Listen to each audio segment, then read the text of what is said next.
The Blue Mountains are strange on mornings like this. The cloud moves like it's alive, hiding the valleys, swallowing the trees. Somewhere out there beneath the cloud lies a forgotten furnace, a place where fire once shaped the bones of these mountains, where red brick met blue mist. Most people who pass through Katoomba never know it's here.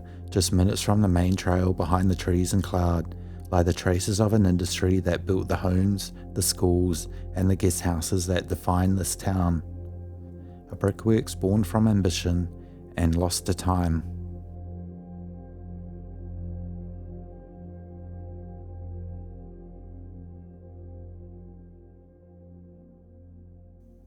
As Katoomba grew through the late 1800s and early 1900s, these ridges drew miners, builders, and dreamers.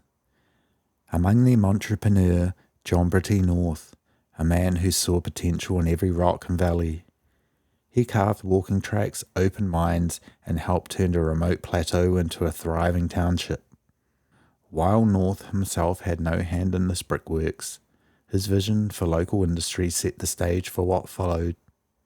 A new venture hidden among the trees, supplying the foundations of the mountains themselves. In early 1938, reports announced construction underway by BM Bricks Proprietary Limited, a new brickworks plan to meet the rising demand for housing and tourism across the upper mountains. By 1952, local papers again mentioned a brickworks preparing to open in Katoomba, expecting production of over 75,000 bricks a week. Whether that marked a continuation of the 1938 operation or a later revival isn't clear, but it reveals a town still driven by growth and enterprise. The site chosen for its clay and proximity to the railway once echoed with carts and smoke, the rhythm and progress beating quietly in the bush.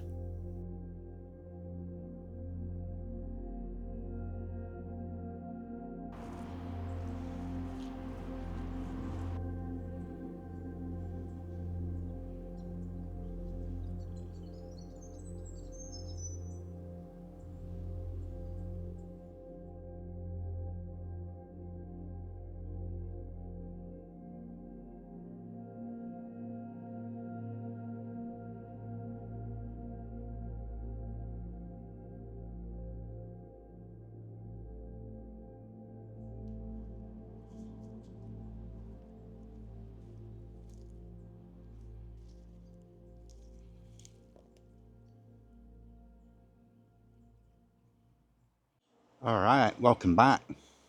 So I'm just up here at the Blue Mountains again, and it's kind of a pretty interesting day. It's very cloudy,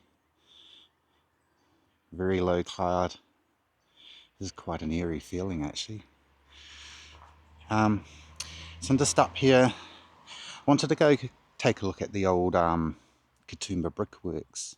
It's a place that's been I've been wanting to come have a look at for quite some time actually. I just kind of keep putting it off. I thought today would be a great day to come and do it. So we're going to go take a look around in here, and there's meant to be bits and pieces left from the old brickworks and that. Areas where they've excavated like the shale out of it's like a small quarry or something, and yeah, we'll just go around and have a look at everything, see what we can find. This is just sort of a bit of a fun adventure, this one. So not quite sure how much we'll find, but there is stuff in here to be found, and we'll see what we can find.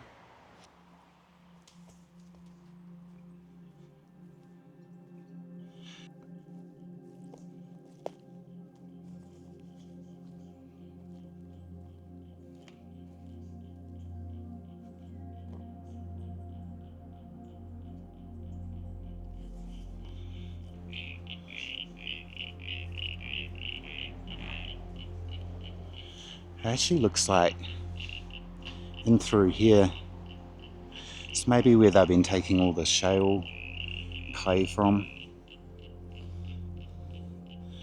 Looks like it's all just been kind of chipped away at.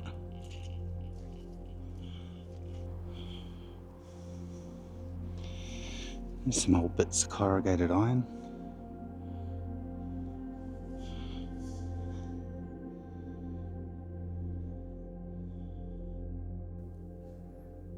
Imagine the rhythm of this place, men working through cold mountain mornings, their breath turning white against the glow of the kiln. Stacks of bricks rising like red monoliths in the fog. Every cart that left here carried a piece of Katoomba, said to have been used in guest houses, schools, and homes across the upper mountains.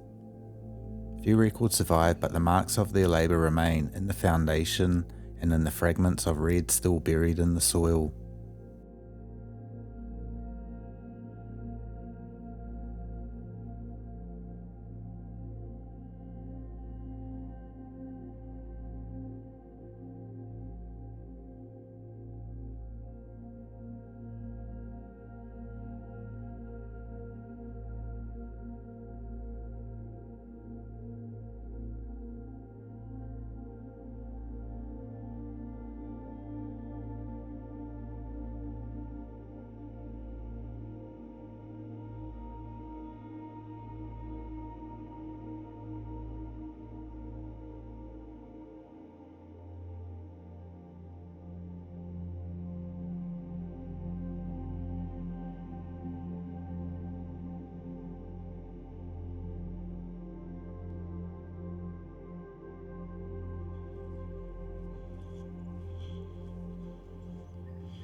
It's like an old rail track or something. There's a couple of holes up there.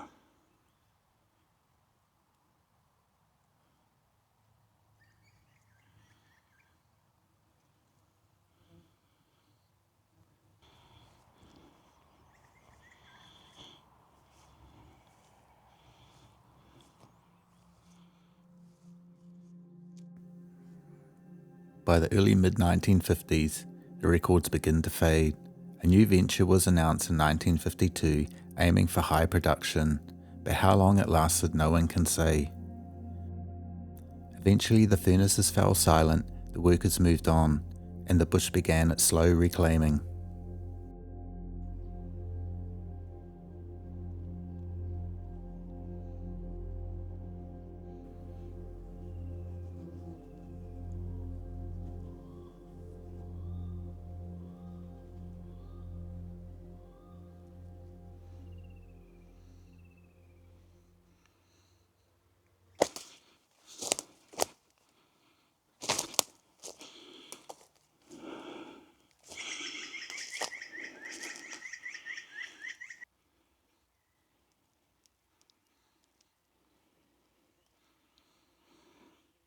It's part of something.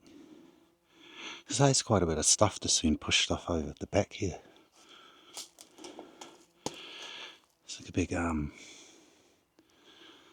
base or something.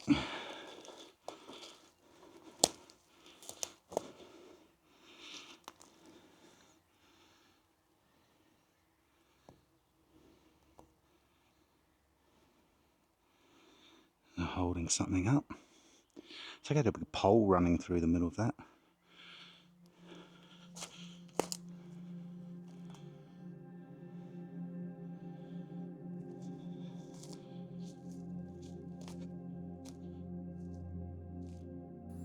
Today the buildings are gone, but subtle traces remain. A fragment of concrete here, a moss-covered brick heap there.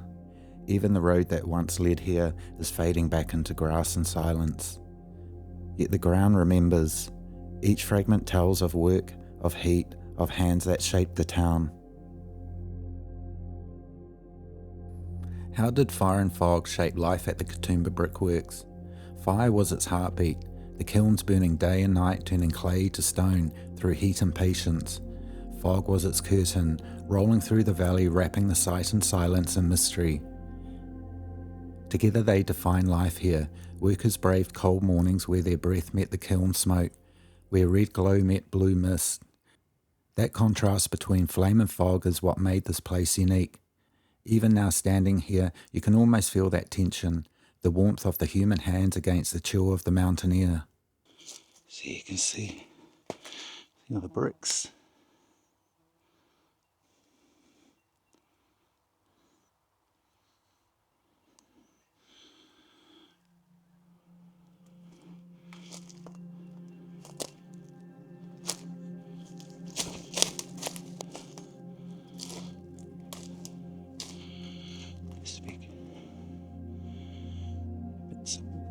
clumps of bricks here.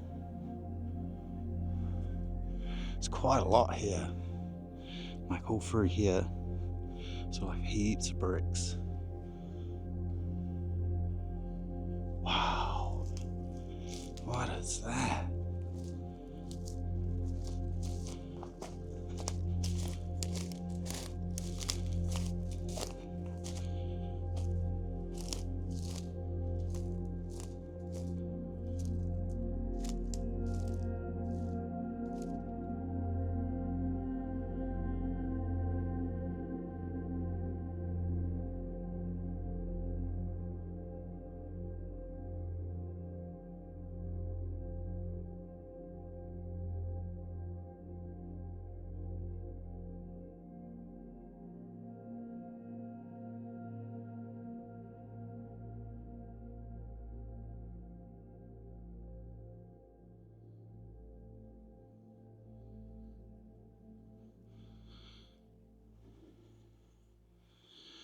Geez, actually quite a bit of stuff in here. If you just really have a good look around.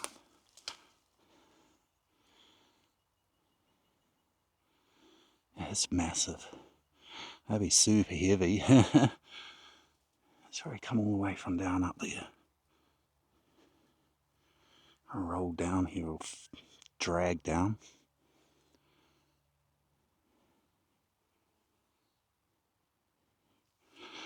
Alright. Let's see what else we can find. I just spotted that, like in the distance. It's in the corner of my eye.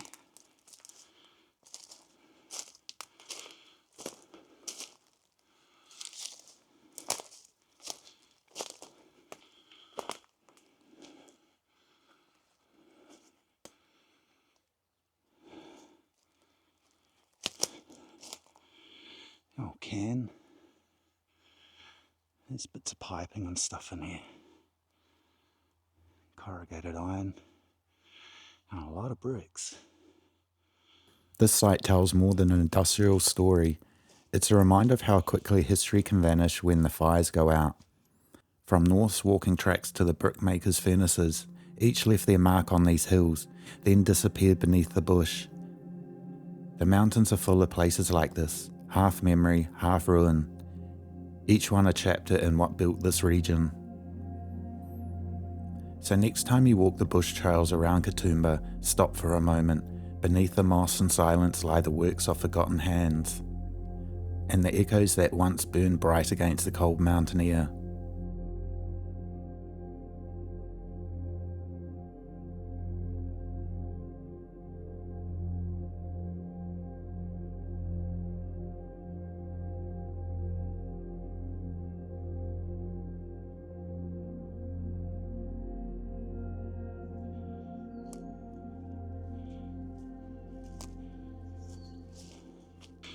I've just found this old car. What amazing. How awesome is that?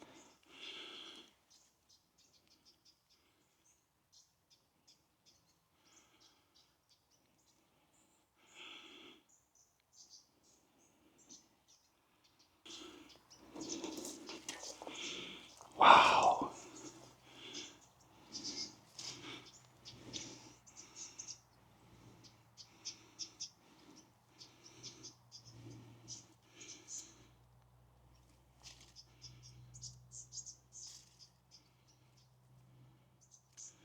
A big chunk out of the wheel there.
Looks like a bit of a dam in here.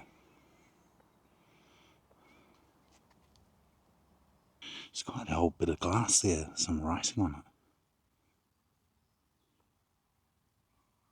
it.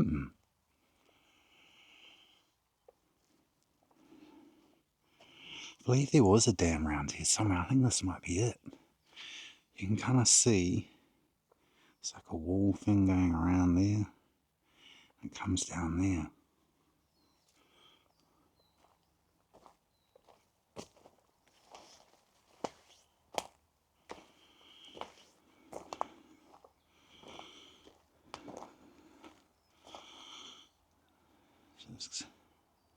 So you can see the line runs up there.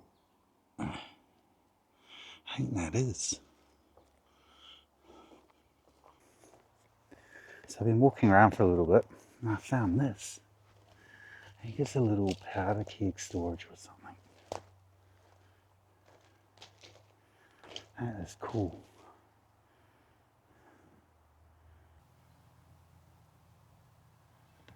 Wow. I think that was part of the brickworks too.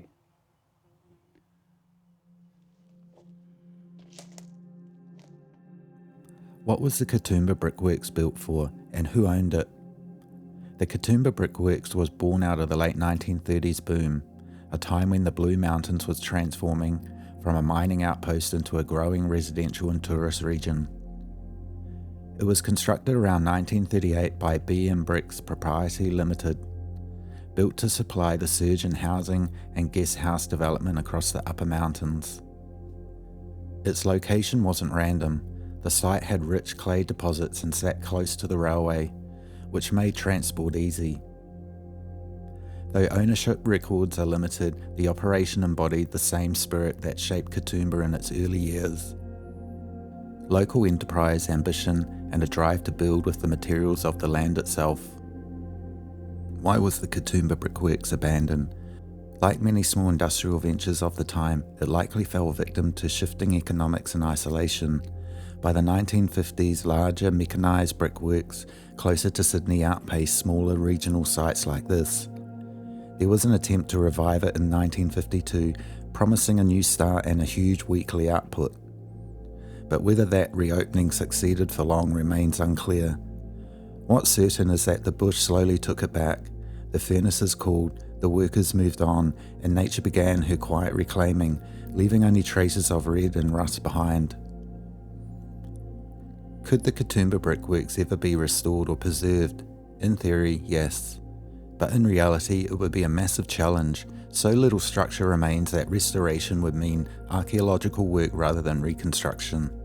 Still, the site could be preserved in other ways, through signage, trail integration, or even small heritage marker acknowledging its story. That's why I make these videos, giving forgotten places a voice before they disappear completely. Preservation begins with awareness, and sometimes all it takes is someone stopping to look twice.